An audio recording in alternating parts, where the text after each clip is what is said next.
Nimekuja na wito moja kwa watu wa Kaungu, watu ya Ndawa, watu ya Mbeere North, ya kwamba jameni, tudumishe amani hapa kwetu na katika taifa letu la Kenya.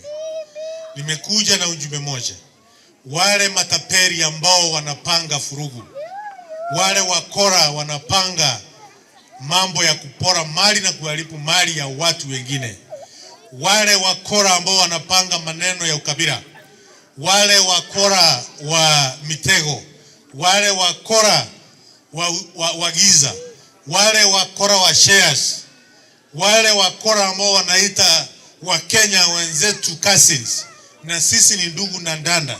We are brothers and sisters. Kenya ni taifa moja, taifa ambao iko na wimbo wa taifa moja, taifa ambao iko na bendera moja, taifa ambao iko na mipaka moja. Wanataka kuleta mgawanyiko wa kikabila, wa fitina, wa chuki. Hao na tunawajua ni akina nani. Ni wale kazi yao ni kufikiria mambo ya tumbo yao peke yao, na kuhakikisha ya kwamba yale ambao wanaongea wanataka kuifanya ikue ati ni ya eneo hii yetu yote ya Mlima Kenya.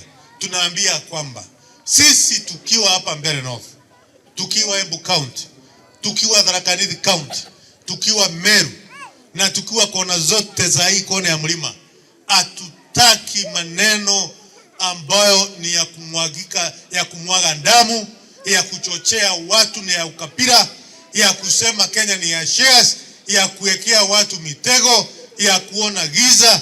Hao ambao walifutwa na wambunge, tunawaambia shetani ashindwe.